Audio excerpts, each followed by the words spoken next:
Welcome to another episode of our Think Differently and Deeply podcast series. My name is Glenn Whitman, and I direct the Center for Transformative Teaching and Learning at St. Andrew's Episcopal School. This series features authors from the upcoming volume of the CTTL's internationally recognized publication, Think Differently and Deeply, which has been distributed to over 10,000 teachers, school leaders, and policymakers worldwide, and that focuses on translating mind, brain, and education science research into the classroom.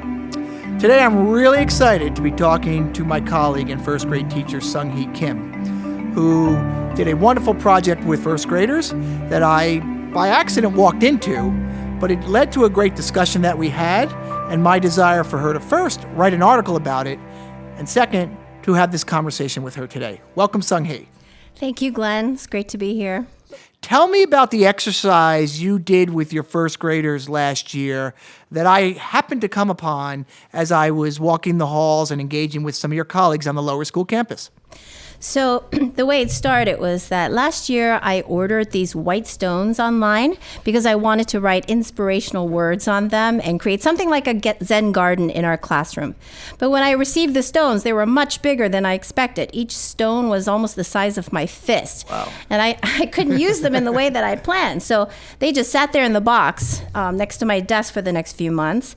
Then late in December, and it was soon after we had finished holding our Ally Week at the lower school, it was a time when things were kind of hectic with the holidays coming and the kids, focus is not as good. I wanted to try something different. So I looked at the stones and decided I would take one and explore what I could do with it, with the kids. So the next day, I showed my class the stone. I told them that everyone would have a turn holding the stone. I said they could touch it, smell it, interact with it, and hold it for as long as they wanted to. But they could not throw it, and they were not allowed to talk. Seems like a fair request for a first grader, right? Yeah. Yes. Absolutely. Yes, no, that's important to say that. So the children they were enthralled because the whole thing was so mysterious. They touched the stone, and some smelled it, and then there were some giggles. But they passed it pretty quietly from one person to the next, until everyone had a turn. And then I told them to ask questions about the stone. And I waited. After a while, one brave child said, well, what are we going to do with the stone? And I didn't answer that question because honestly, I didn't know either what we were going to do with the stone. But I acknowledged it by taking a big marker and writing the question down on a large piece of chart paper. And then the questions started coming one by one. They said, where did it come from? How did it get here? What are we going to name it? And soon I had to write more on another chart paper. And then the questions kind of slowed down, and I knew I had to keep this momentum going because I knew these questions were valuable, but I still wasn't sure where we were going. So I let the students guide me. The children are very wise, so often I just kind of let them take it. So I asked them, why are we asking questions about the stone? And immediately they had answers. They said, so we can know more about it and be more comfortable around it, so we understand it. And then a child said, asking questions is like a key that helps us learn. And that's when it dawned on me that this was turning into something of an exercise showing the value of asking questions. But I felt like there was something more here. So I asked them another question. Well, how did touching, feeling, and observing the stone help us ask questions about it? And they said, well, seeing it, touching it, feeling it helped us know what to ask. And that's when I suddenly realized that this was about how knowledge is made.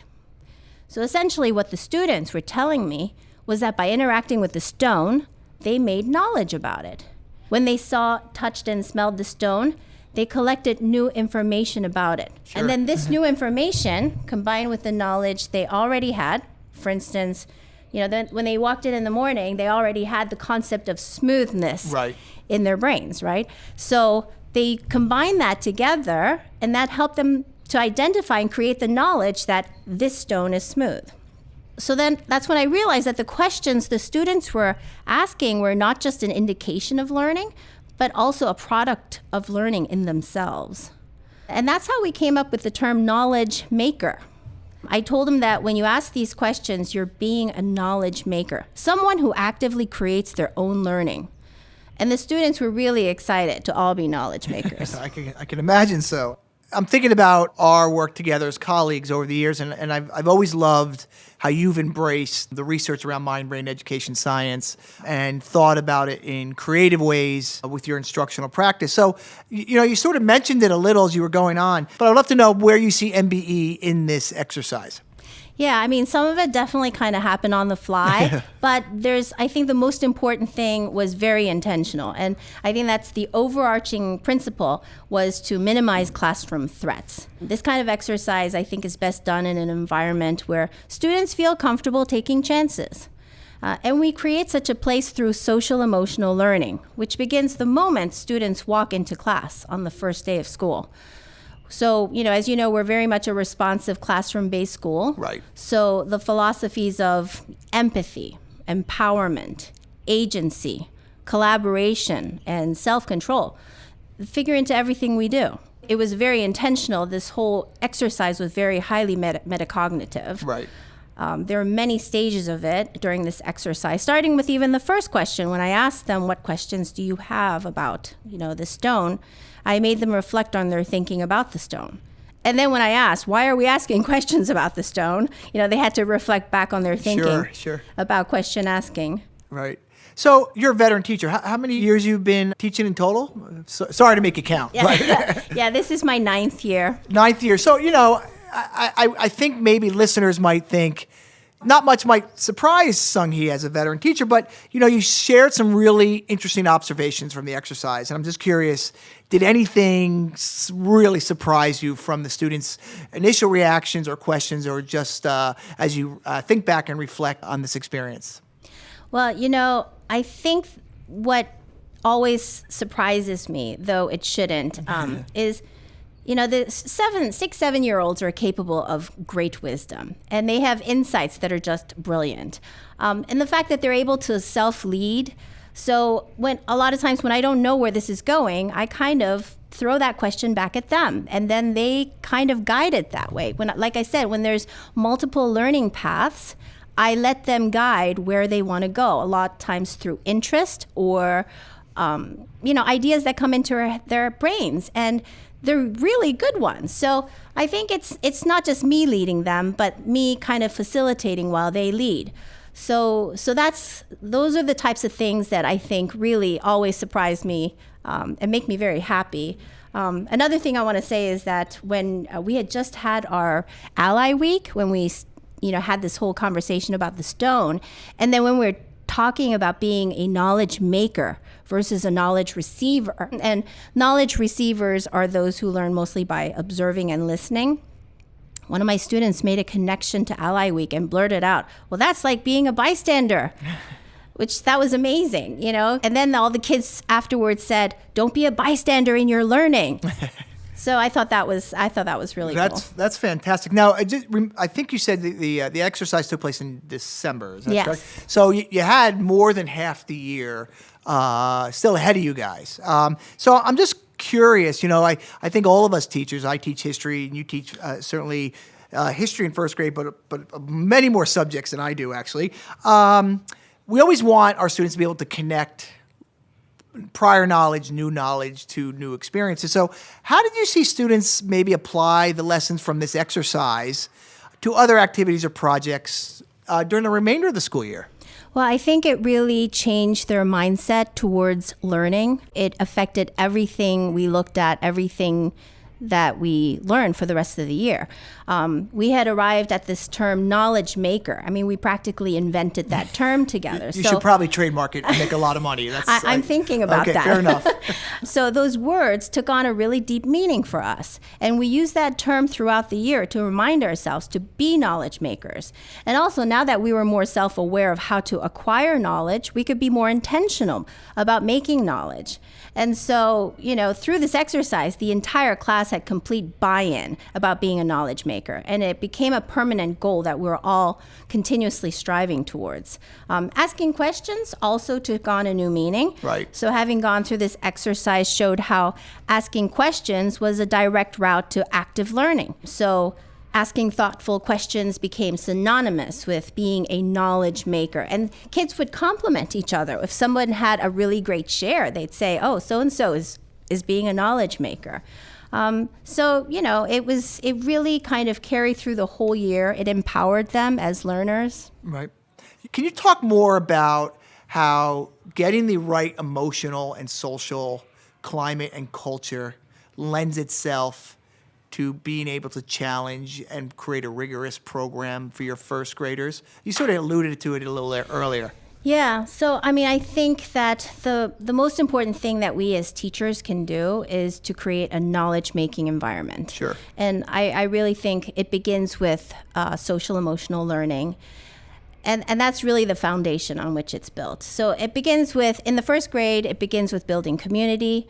And that's supported by relationships that we have with each other through mutual respect, self-control, self-advocacy. But most of all, I would say it's empathy. That's really the cornerstone of it all.